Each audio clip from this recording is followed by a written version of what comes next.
Acá lo principal que se está mostrando son los diferentes mecanismos de acción para estimular a la glucógeno fosforilasa. ¿Ven en celeste que tenemos a la adrenalina, al AMP cíclico y al calcio? Bueno, tanto el AMP cíclico, o AMP en este caso, el AMP se va a convertir en AMP cíclico, ¿sí? Tanto el AMP cíclico como la adrenalina y como el calcio pueden estimular a la glucógeno fosforilasa que vemos acá en rojo, ¿sí? Por estos tres mecanismos se puede estimular a la enzima que regula la glucogenólisis. Eso es importante que lo sepan, que no tenemos solamente la hormona, sino tenemos otros dos mecanismos que van a estar estimulando la ruptura de glucógeno para obtener glucosa. El músculo siempre va a ir detrás de la búsqueda de sustratos metabólicos, no le van a faltar. Bueno, acá hacemos una diferenciación entre el entrenamiento de resistencia y entrenamiento de potencia. El entrenamiento de resistencia ustedes piensen que es un entrenamiento o un tipo de deporte que va a ser de larga duración, por ejemplo, correr una maratón, ¿no? Es un ejemplo. El entrenamiento de potencia va a ser algo de corta duración, por ejemplo, levantar pesas, o algo de corta duración podría ser correr los 100 metros llanos, ¿no? Una carrera corta pero muy rápida. Bien, no es algo que tengan que saber de memoria ni se va a tomar en el examen diferentes tipos de entrenamiento, ¿sí? Esto va un poco más para el posgrado, no para la materia bioquímica en sí. En bioquímica nos atenemos un poquito más a las adaptaciones del organismo humano al ejercicio físico, pero las adaptaciones bioquímicas y las reacciones que estuvimos viendo hasta ahora, ¿no? Biometabólicas. Bien, pero para que ustedes puedan ver cómo se adapta diferente el ejercicio físico al diferente tipo de deporte y entrenamiento, en el entrenamiento de resistencia vamos a tener un aumento de la exoquinasa. ¿Qué hacía la exoquinasa, esa enzima? Generaba la entrada de glucosa a las células. ¿Se acuerdan que en el hígado teníamos y la célula beta pancreática teníamos la glucoquinasa? En el resto de los tejidos, en la mayoría de los tejidos teníamos exoquinasa, en el músculo también. Entonces aumenta la actividad. Es decir, si yo voy a correr durante 1 hora, seguramente necesitaré que ingrese glucosa al músculo, ¿sí? Para utilizarla como un sustrato energético. A eso se refiere. Ahora, en una carrera de 100 metros llanos que dura segundos, quizás ni llegue a usar el metabolismo aeróbico, ¿sí? Ahora voy a tener que tener un entrenamiento muy grande, sí, pero va a ser un entrenamiento diferente a la persona que corre una maratón, ¿sí? De hecho, las fibras musculares también se desarrollan de forma diferente. Si uno ve la anatomía de un corredor de larga distancia y de corta distancia, vamos a ver algunas diferencias, ¿sí? Bien, no atiene a la clase. Y también podemos ver una disminución de la lactato deshidrogenasa. ¿Qué pasa acá? Si yo hago un ejercicio de larga duración, de resistencia, corro una maratón, la maratón es lo más fácil, es lo más sencillo de entender, ¿no? Si se corre una maratón, voy a necesitar seguramente oxidar hidratos de carbono y grasas, porque es un ejercicio de larga duración. O sea que no me va a alcanzar con el metabolismo de los fosfágenos y el del lactato, es decir, de la glucólisis anaeróbica, porque continúo haciendo ejercicio. Por supuesto, esto lleva entrenamiento. Si de un día para el otro quiero correr 1 hora, quizás no pueda si no estoy entrenado. Me va a faltar oxígeno, voy a tener una deuda de oxígeno o mis músculos van a doler. Bien, por eso acá en esta clase y en la bioquímica, en el metabolismo del ejercicio físico, el entrenamiento es clave. Bien, y en un ejercicio de corta duración o un ejercicio de potencia, la actividad catalítica del músculo, con esto me refiero a que no hace falta que lo sepan de nuevo, es decir, que lo sepan como para un examen, solamente a modo informativo. La actividad catalítica del músculo y el metabolismo de los fosfágenos va a ser más protagónico, ¿sí? Porque va a ser de menos duración. Lo mismo un levantador de pesas, o si hago ejercicio solamente de pesas. Bueno, tenemos también, para hablar de lleno en eso, no va a ser un tema de la clase, ¿sí? La musculación. Esto es un detalle solamente de cómo estimula el calcio a la fosforilasa quinasa. El calcio se une a la troponina C como vimos en un principio, en la contracción muscular, y esta se une a la calmodulina, ¿sí? Entonces se forma el complejo calcio-calmodulina, que este complejo va a estar estimulando directamente a la fosforilasa quinasa, ¿sí? Que va a luego estimular a la glucogenólisis. De esta manera, el calcio provoca la concentración muscular y estimula, la contracción muscular, y además estimula la provisión de sustrato necesario. Esa parte es importante, ¿sí? Porque además de estar estimulando, estimula la contracción muscular por un lado, estimula la apertura de GLUT4 y además estimula la fosforilasa para que se genere la glucogenólisis. Fíjense todo lo que hace el calcio. Esto es tema de examen, ¿sí? Esta parte sí tienen que saberlo. Si se une a la calmodulina o no es un detalle. Pero ¿qué funciones tiene el calcio? Sí. Y esto es solamente un simple resumen, ¿sí? ¿Cuáles son quiénes van a estimular a la glucogenólisis y quiénes van a inhibir, ¿sí? La adrenalina va a estimular a la glucogenólisis, como ya lo vimos, el AMP cíclico y la liberación de calcio. Bien, algunos van a actuar más rápido, otros más lento. ¿Y quiénes van a inhibir? El ATP, es decir, si yo tengo demasiado ATP en la célula o tengo suficiente ATP en la célula, esto va a inhibir directamente a las vías, a la glucogenólisis. ¿Por qué? Porque no necesito más energía, ya tengo. Y si hay glucosa 6-fosfato, ¿sí? Esto va a inhibir. Este es simplemente otro resumen para que puedan ver cómo se estimula la glucogenólisis a partir de adrenalina, calcio y AMP cíclico. Es como para decir mejor que sobre y no que falte, ¿sí? Un resumen nada más. Esta es una de las adaptaciones que pueden darse con el entrenamiento físico. Aumentar la tasa de glucogenólisis muscular. Si tengo más entrenamiento, puedo tener mayor concentración de glucógeno en el músculo. Entonces, por eso puedo tener más utilización de glucógeno con fines energéticos, es decir, para obtener moléculas de ATP. Va a depender también del tipo de ejercicio físico, del tipo de deporte que haga la persona. Vamos a ver algunas consideraciones sobre los hidratos de carbono.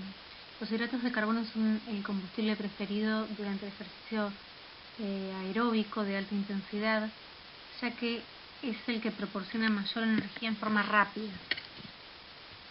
Es decir, tardamos menos en oxidar una molécula de glucosa que en oxidar un ácido graso, sin lugar a dudas. La tasa de utilización de glucógeno es más elevada en los primeros 15 a 20 minutos de ejercicio, esto puede variar un poco también.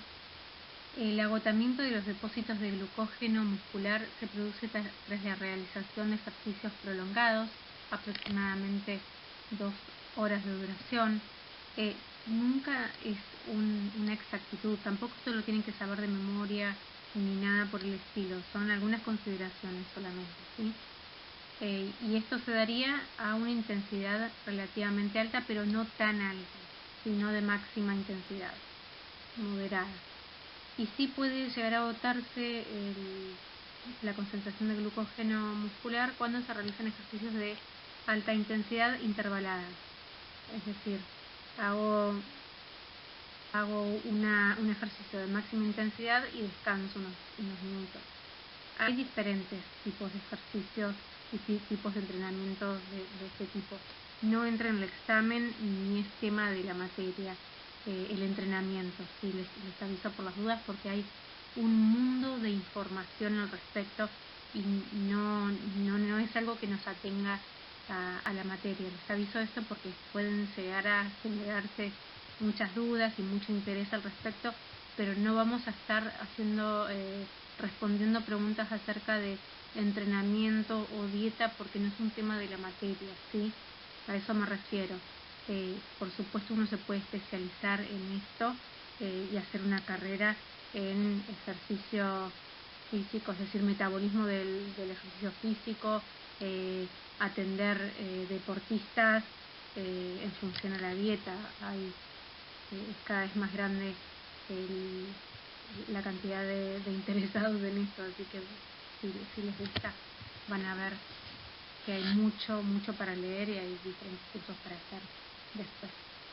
Y por último, el glucógeno muscular puede variar desde 50 gramos después de un ejercicio extenuante hasta 900 gramos en un sujeto muy musculado, bien entrenado y bien nutrido. Esos 900 gramos es una exageración, ¿sí? Es algo que no se ve tan habitualmente.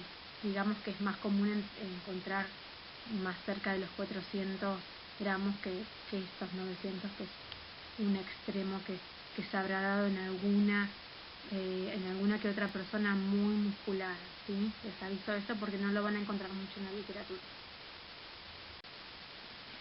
Acá les dejo un poco de los requerimientos de los hidratos de carbono según el tipo de entrenamiento. Por supuesto, como dije antes, esto no depende del tipo de deporte, ¿no? Esto no entra para el examen, es para los que estén interesados y les guste mucho el tema, tengan una idea solamente. Y esto según las fuentes. Y como les dije antes, van a ver que hay mucha información, hay muchos trabajos científicos, hay mucho para leer y siempre hay muchas novedades en el tema. Es un mundo el del deporte y la nutrición y va muy de la mano, así que van a ver que todo el tiempo sale algo nuevo al respecto. Están los que hacen dietas con sobrecarga de hidratos de carbono, los que no. Van a ver que hay un mundo al respecto, no nos atiene a la materia, pero les dejo más o menos los requerimientos que se dan en hidratos de carbono según el deporte y puede variar. Bueno, para mencionar el ciclo de Krebs, que está muy de la mano con el metabolismo de los hidratos de carbono y todas estas vías que van en búsqueda de moléculas de ATP, ¿no? Así que no quería dejar de mencionarlo, las enzimas que están regulando el ciclo de Krebs, que les dejo acá en esta PowerPoint. Y recuerden que desde los hidratos de carbono, los lípidos y las proteínas, tenemos al acetil-CoA como un factor común, como un comodín y como una encrucijada metabólica. Seguramente estarán estudiando este tema, ya venimos avanzados en la materia, ya terminando esta materia, así que me imagino que ya vendrán sabiendo de dónde puede venir el acetil-CoA y hacia dónde puede ir, para qué lo podemos utilizar, ¿no? Bien, en la contracción muscular el ATP va a hidrolizarse en ADP, pero recuerden que si tenemos suficientes moléculas de ATP, acá se va a frenar un poco el ciclo, ¿sí? Y las vías glucolíticas también. Y ahora vamos a comenzar con el metabolismo de los lípidos, que por supuesto, como todo en esta clase, va a ser fuente de energía. Siempre durante el ejercicio físico se van a buscar sustratos energéticos. Ahora vamos a hablar de los lípidos. Cuando vimos el catabolismo de los lípidos, vimos esta misma imagen, ¿no? Cuando estimulábamos la lipólisis. Recuerdan que la lipólisis, que es la degradación de los triglicéridos, se daba por estimulación de diferentes hormonas, ¿no? La vimos en el ayuno con glucagón, pero también la adrenalina y la noradrenalina pueden estar estimulando a la lipólisis. Es decir, que durante el ejercicio físico se va a liberar adrenalina y cuando empieza el ejercicio físico y se libera la adrenalina también se va a estimular a la lipólisis. Recuerdan que es un poquito más lenta, es más lento oxidar un ácido graso que oxidar una molécula de glucosa, así que por eso es que siempre el músculo va a optar o va a llegar glucosa antes que la energía a partir de un lípido.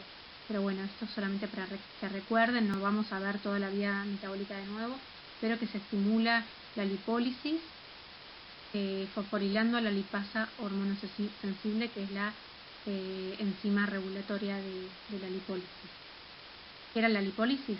La degradación de los triglicéridos. ¿En qué? En glicerol y en ácidos grasos. Esto es algo que ya seguramente deben saber porque se vio en el catabolismo de los lípidos.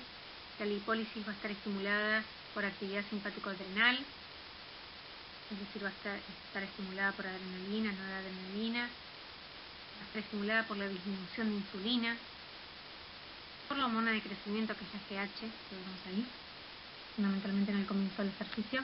Es un detalle nada más ese. Y esto va a provocar, es decir, la lipólisis va a provocar la movilización de ácidos grasos libres. Recuerdan que los ácidos grasos libres ingresaban a la beta-oxidación, ¿no? Esto es lo que vamos a hacer en... Por supuesto van a consumirse más ácidos grasos en ejercicios de un poco de duración más larga, ¿no?, que en un ejercicio de corta duración. Va a haber más aporte sanguíneo al tejido adiposo con el entrenamiento físico y se va a provocar la movilización de ácidos grasos. Ahora vamos a ver, esto es solamente un paréntesis. Más al final, cuando ya lleguemos al final de la clase, que falta poquito, vamos a ver algunas adaptaciones del organismo humano al ejercicio físico, que más allá de esta diapositiva que ven acá, me interesa que sepan cuáles son las adaptaciones que se dan.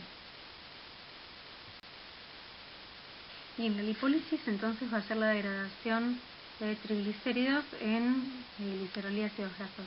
Estos ácidos grasos van a ir a la beta-oxidación en las mitocondrias del hepatocito. Y algo importante acá es que la oxidación de las grasas, es decir, la beta-oxidación, es limitada por la capacidad oxidativa del músculo, pero no por la cantidad de ácidos grasos que haya. ¿Qué quiere decir? Ahora vamos a verlo también más al final, que es una de las adaptaciones que se generan en el organismo. Si me entreno más, tengo mayor cantidad de mitocondrias.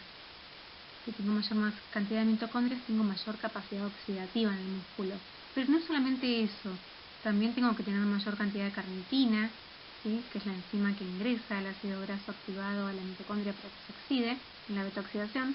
Y también tendré que tener bastante capilarización como para que ingrese desde la sangre, ¿no?, estos ácidos grasos libres. Así que va a haber diferentes fenómenos adaptativos, no solamente generar lipólisis, generar ácidos grasos, sino tener un músculo que pueda oxidarlos. Bueno, ¿y qué puede pasar en un entrenamiento de resistencia? Un entrenamiento de resistencia, es decir, según el deporte, ¿no? Si estamos en, por ejemplo, bueno, me remito a la maratón porque es lo más sencillo, el triatlón, donde ahí tenemos que tener una resistencia física.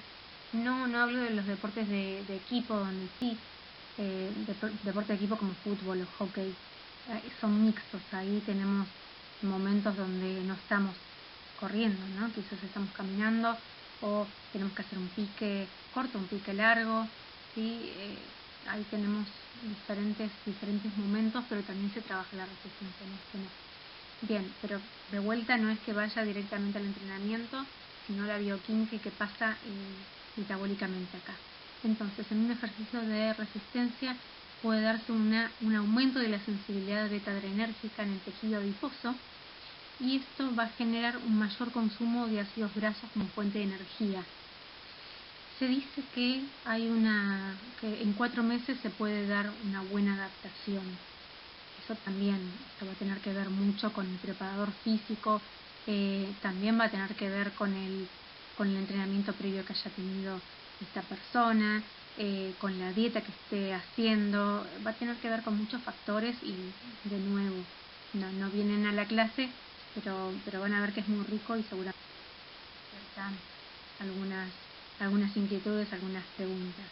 Y el glicerol que se libere de la lipólisis va a ir a gluconeogénesis, como también se da en el ayuno, ¿sí? Igual. Algunas otras adaptaciones del entrenamiento de resistencia es que los músculos entrenados oxidan más ácidos grasos intramusculares y no plasmáticos. ¿Qué quiere decir? Que van a oxidar más los ácidos grasos que tengan más cerca. Va a aumentar la masa en número y en tamaño, la masa mitocondrial. Va a haber más cantidad de mitocondrias y más grandes también, ¿sí? Eso es bastante importante. Recuerden que la beta-oxidación, es decir, la oxidación de ácidos grasos, se da en la mitocondria. Bien, y la oxidación de otros compuestos también. El aumento de la enzima carnitina translocasa. Esta enzima tiene diferentes nombres. La pueden encontrar como carnitina translocasa, que es un poco viejo ese nombre, o carnitina desinteroferasa 1, que ese es mi preferido, CAT1, o carnitina palmitoil transferasa, también se la llama así, que recuerdan lo que hacía la carnitina, que también se la toma como suplemento, se lo utiliza como suplemento deportivo, y en diferentes, se la utiliza bastante en la industria farmacéutica, la carnitina. Bien, que la carnitina lo que hacía, que en general le decimos así, carnitina, en vez de decirle CAT1, carnitina, así transferasa 1. Lo que hacía era ingresar al ácido graso libre, activado, hacia adentro de la mitocondria. ¿Se acuerdan que estaba la carnitina acetiltransferasa 2? Lo único que hacía era liberar a la carnitina acetiltransferasa 1 para que vuelva al citosol. Bien, y también se va a dar un aumento de la capilarización muscular. ¿Qué quiere decir eso? Que va a haber más vasos sanguíneos para darle más llegada de sangre a este músculo. Si llegan más vasos sanguíneos, quiere decir que hay más oportunidad de que lleguen más sustratos metabólicos a ese músculo, ¿sí? Más glucosa, más ácidos grasos, más proteínas. Entonces, bueno, va a dar el paso de grasas a la célula muscular. Bien, también va a haber aumento de GLUT4, eso también es importante. Va a haber aumento de GLUT4 en la célula muscular, que se va a activar por el calcio, además de insulina, que en este caso la insulina no corre, ¿sí? La insulina en saciedad, no en ejercicio físico. Se viene haciendo larga la clase. Bueno, y vamos con el metabolismo de las proteínas durante el ejercicio físico. Las proteínas, como sabemos, no tienen una función energética, y hasta ahora dijimos que durante el ejercicio físico el músculo va a estar en búsqueda de sustratos energéticos que van a venir fundamentalmente del grupo de los fosfágenos al principio del ejercicio. Pueden venir del lactato, que va a ir a gluconeo, que es una vía un poco cara, la glucólisis aeróbica, glucogenolisis muscular, ¿sí? Y después lipólisis y beta-oxidación. Hasta acá llegamos respecto a los sustratos energéticos. Respecto a las proteínas, no van a tener una función energética, excepto que se esté disminuyendo la concentración de glucógeno. En este caso se estaría activando el ciclo de la alanina que vemos acá, ¿sí? Es muy parecido al ciclo de Cori, pero con el alanina. En este caso el piruvato, también lo vamos a ver de derecha a izquierda. En el músculo, fíjense que se obtiene piruvato, que viene de la glucólisis. Este piruvato se le adiciona un grupo amino, se los explico a grandes rasgos, es algo que ya se vio en el metabolismo de proteínas, ¿no? Al piruvato se le adiciona un grupo amino, se genera alanina. Esta alanina puede difundir hacia la sangre para ir al hígado.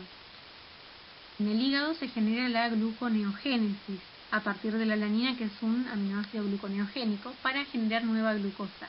Esta glucosa va a difundir nuevamente la sangre.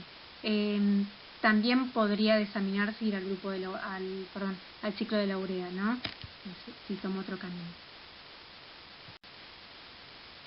Y acá les agregué algo de requerimientos de proteínas en el deporte. Las proteínas en general se calculan, esto seguramente en nutrición normal no lo ven de esta manera, pero se utiliza mucho en la práctica, entrar directamente a la dieta por proteínas, ¿no? Y calcular cuántos gramos de proteína por kilogramo de peso, ¿sí? Esto es algo que se utiliza mucho y lo van a ver después seguramente en la carrera. Les puse estos requerimientos que son más o menos generales. Van a encontrar muchísima controversia, muchas diferentes recomendaciones en cuanto a esto. Más o menos en una dieta normal se utiliza entre 1 y 1,2 gramos de proteína por kilogramo de peso, ¿sí? Según si el paciente si es un paciente, no deportista, si es una persona que tiene una insuficiencia renal crónica, por ejemplo, un riñón afectado, una enfermedad renal, el requerimiento es menor, digamos entre 0,6 y 0,8, más llegando a 0,8, y también hay algunos cambios, algunas novedades en cuanto a eso. Para personas que no tienen ninguna patología y que no son deportistas, por ejemplo, 1 gramo de proteína por kilogramo de peso estaría bien, estaría adecuado. 1 gramo, un poco más, no estaría mal. Siempre es individualizado y esto es importante, siempre es individual el requerimiento y siempre va a tener que ver con el objetivo nutricional que tengamos, ¿sí? De nuevo, esto no entra para la materia, solamente se los doy porque seguramente estarán interesados en el tema. Hay mucha información al respecto. Bien. Después tenemos otro grupo de personas con patologías, con diferentes tipos de patologías, ¿sí? Que también, si por ejemplo la persona tiene desnutrición, nos inclinamos hacia dar más proteína también, ¿sí? Un poco más de uno. Si el paciente tiene una enfermedad o está en estado crítico, por ejemplo, mucho más aún. Y así. Pero ahora, hablando de deportistas, más o menos esto es un esquema general, ¿sí? Fíjense que puse la palabra en inglés y voy a hacer énfasis acá. Fíjense que puse resistencia y fuerza y puse entre paréntesis cómo se dice esta palabra en inglés. ¿Por qué? Fíjense la palabra fuerza. Fuerza en español parece resistencia en inglés. Y si ustedes van a leer artículos científicos, que todos están en inglés, pueden llevarse a una confusión muy grande. Así que si van a leer artículos en inglés, hagan mucho hincapié en esto, que resistencia y fuerza en inglés tienen se escriben de maneras parecidas y pueden llevar a confusión. Es muy importante porque siempre que leamos artículos sobre deporte vamos a hablar de ejercicios de fuerza y de ejercicios de resistencia. ¿Sí? Fuerza, ¿qué va a hacer? Levantar una pesa, por ejemplo. Resistencia, ¿qué es? Correr 1 hora, una maratón, por ejemplo. Y vamos a tener después ejercicios mixtos o entrenamientos mixtos como los deportes de equipo, fútbol, hockey, etc. Bien, de resistencia yo puse un promedio entre 1,2 y 1,4. Y de fuerza más, en general en los ejercicios de fuerza o en los entrenamientos de fuerza se utiliza mayor proteína. Muchas veces les diría de manera excesiva. Por eso hay que ver, hay que estudiar, hay que especializarse en este tema. Hay al final de la carrera una materia optativa que si les gusta mucho la pueden hacer, que lo da una docente que está súper especializada, así que se les recomiendo, es muy buena y los docentes también están súper especializados en estos temas y van a poder consultar todas las dudas que tengan. Les comento un poco para los que les interesa el fútbol, que la FIFA recomienda entre 1,2, la FIFA para fútbol especialmente, ¿no?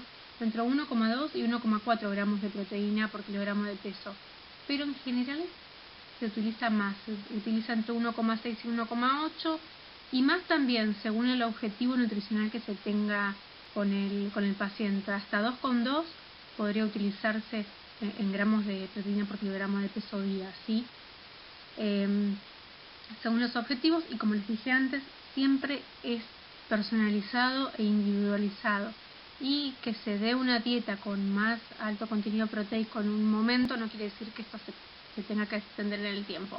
También el alto consumo de proteínas en el tiempo puede llegar a causar algún problema, ¿sí? Lo van a ver después en fisiopatología, pero también en dietoterapia, pero siempre tiene que estar ajustado por un nutricionista y no hacer una dieta solo sin ningún control, ¿sí? Bien, seguimos. Y esto es un poco para definir el nivel óptimo de ingesta de proteínas para un atleta y algunas justificaciones del consumo de proteínas y el para qué sirven, ¿no? Se los dejo a ustedes para que lo lean. A ver si leemos esta frase, ahora se las voy a explicar el porqué. Dice, si el aumento de energía proviene de los hidratos de carbono, que debido a la capacidad de este sustrato para estimular la liberación de insulina, puede suprimir marcadamente la proteólisis, mejorando consecuentemente el balance de nitrógeno. ¿Qué significa esto? La insulina es una hormona anabólica.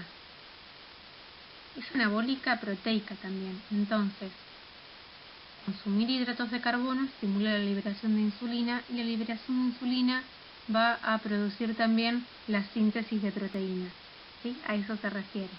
siempre tiene que haber un balance en esto y una dieta ajustada y adecuada. Bueno, respecto a la regulación hormonal en el metabolismo del ejercicio físico, ya dejando de hablar de proteínas en particular, sino del metabolismo del ejercicio físico, del músculo en sí, vamos a tener varias hormonas que van a estar acá teniendo papeles importantes. Hasta ahora la que más nombramos fue la adrenalina y la noradrenalina, es decir, las catecolaminas.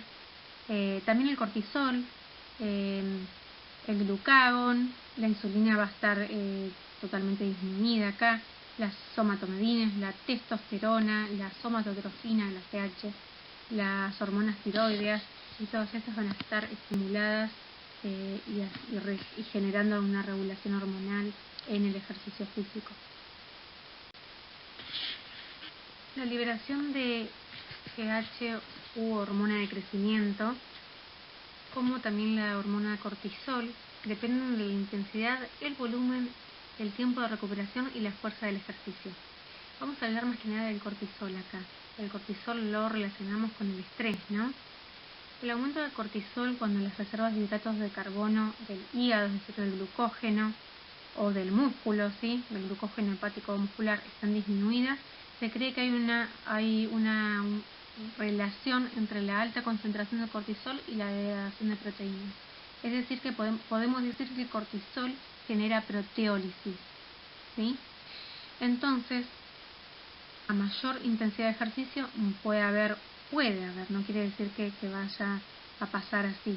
Hay que ver la dieta y el descanso fundamentalmente.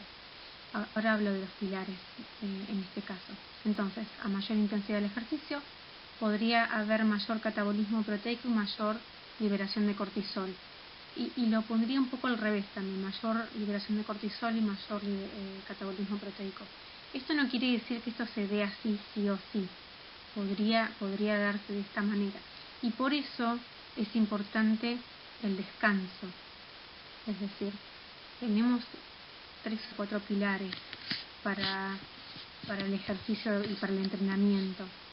Por un lado el entrenamiento, por otro lado la dieta, por otro lado la hidratación y el descanso. El descanso es importante dentro de un entrenamiento. Si uno no descansa, se genera cortisol. Y generar cortisol no es bueno para el entrenamiento. Entonces, el elevado aumento de cortisol disminuye también la testosterona. La testosterona no la vamos a ver en detalle porque ya la clase se hace demasiado larga. Sí quiero que hagan mucho énfasis en las adaptaciones del ejercicio físico que se dan a nivel metabólico y todo lo que vimos a nivel metabólico.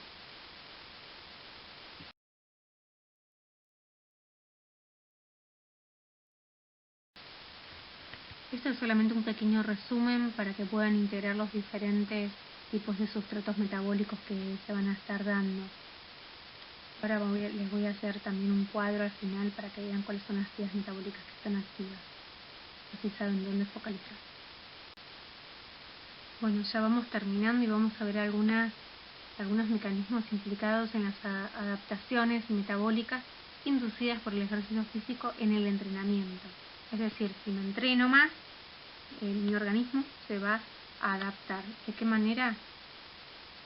Por ejemplo, el ciclo de Krebs y la cadena respiratoria pueden doblar su actividad. Puede aumentar el número y el tamaño de mitocondrias. Esto va a aumentar también la capacidad oxidativa del músculo, como por ejemplo la utilización de los ácidos grasos libres en la beta-oxidación. Va a haber más estimulación beta-adrenérgica, más cantidad de enzimas oxidativas. Va a haber un aumento de sensibilidad beta-adrenérgica también en tejido adiposo. Va a haber un aumento. ¿Qué significa, que haya un aumento de sensibilidad beta-adrenérgica? Que se va a estimular la lipólisis, ¿sí?, a nivel del tejido adiposo. Un aumento de la capacidad de almacenamiento de glucógeno, que esto ya lo vimos, más nos entrenamos, más reserva de glucógeno podemos tener. También con la dieta se pueden hacer algunas adaptaciones, que no vamos a tocar ese tema. También se pueden incrementar las reservas de fosfocreatina. se pueden aumentar la capacidad de consumo de oxígeno. Los músculos entrenados oxidan más ácidos grasos intramusculares y no plasmáticos, que también lo habíamos visto. Aumento de la carnitina filtransferasa 1. Aumento de la capilarización muscular, es decir, más cantidad de vasos sanguíneos. Esto nos va a dar más cantidad de sustrato metabólico que ingrese al músculo, como por ejemplo ácidos grasos o glucosa. Aumento de GLUT4 en la célula muscular, activado por el calcio. Además de insulina, esto está entre paréntesis, la insulina por supuesto no en ejercicio físico, sino en saciedad. Bueno, ya para terminar, les dejo las vías metabólicas más importantes que vimos. Durante el ejercicio físico, cuando el músculo está en busca de sustratos energéticos, vamos a activar la vía de los fosfágenos, ATP y fosfocreatina, el metabolismo de la glucólisis anaeróbica con el ácido láctico. Luego ya entramos en el metabolismo oxidativo, que vamos a utilizar la glucogenolisis muscular, es decir, la degradación de glucógeno para obtener glucosa, y esa glucosa iría directamente a la glucólisis para ser oxidada y obtener energía. Recuerden que durante el ejercicio físico se pueden dar las dos vías, tanto la glucólisis como la glucogenolisis. La glucosa podría venir directamente desde el plasma e ir directamente a glucólisis también, ¿no? Luego tenemos a la lipólisis en el tejido adiposo, que va a dar la degradación de ácidos grasos y glicerol. El glicerol va a ir a gluconeo al hígado y los ácidos grasos libres de la lipólisis van a oxidarse en la beta-oxidación, en la mitocondria del hepatocito en este caso, en la mitocondria del miocito en este caso, del músculo. Y les puse además los cuerpos cetónicos, que también los puede consumir el músculo. Por supuesto, muy en última instancia, no es lo que más va a consumir el músculo ni lo que se va a elegir, solamente en algún estado muy particular. Los puede consumir, no es lo que más consume. La gluconeogénesis, por supuesto, en hígado. Recuerdan, a partir de alanina o de lactato o de glicerol. Fíjense de dónde viene cada uno de estos, alanina, lactato, glicerol, de qué metabolismo venían. Y para la recuperación se genera la glucogenogénesis para almacenar nuevo glucógeno y la síntesis de proteína muscular, por supuesto. Para ganar músculo, es decir, para hipertrofiar el músculo, se suele utilizar ejercicio de fuerza, ¿sí? No hablamos nada sobre suplementos nutricionales. Se utilizan muchos suplementos como la carnitina, la cafeína, la cúrcuma, la vitamina D, whey protein, y así hay muchísimos tipos de suplementos que se utilizan en el deporte. No da el tiempo, es una clase muy larga. Espero que no haya sido tediosa, pero es muy larga. En presencial es un poco más corta esta clase. Realmente es un esfuerzo dar las clases de esta manera virtual, y como siempre digo, no hay feedback y es bastante más difícil no tener ese ida y vuelta, no saber si ustedes están siguiendo bien la clase o no. Así que bueno, para terminar, quiero que hagan énfasis en las vías metabólicas fundamentalmente, ¿sí? De cómo se van a ir estimulando cada una de las vías metabólicas. No vamos a tomar nada que tenga que ver con la dieta, nada que tenga que ver con los ejercicios de resistencia o de fuerza, potencia, nada de eso, ¿sí? Nada de requerimientos, solamente en el examen van a entrar todo lo que tiene que ver con las vías metabólicas, ¿sí? Con la contracción muscular, sí, por supuesto, entra, pero no toda la parte histológica, es decir, la banda A, Z, M, todo eso no entraría para el examen, pero sí cómo se estimula la contracción muscular a partir de la acetilcolina y todo el estímulo nervioso, todo eso sí entra. Bien, espero que hayan entendido, que les sea útil. y que estudien mucho para el examen. Esta es la última clase que tengo con ustedes, así que con un año muy raro, muy particular, del que creo que todos aprendimos un poco, ¿no? Hemos dado clases y ustedes han tenido clases muy diferentes a las que habitualmente estamos acostumbrados.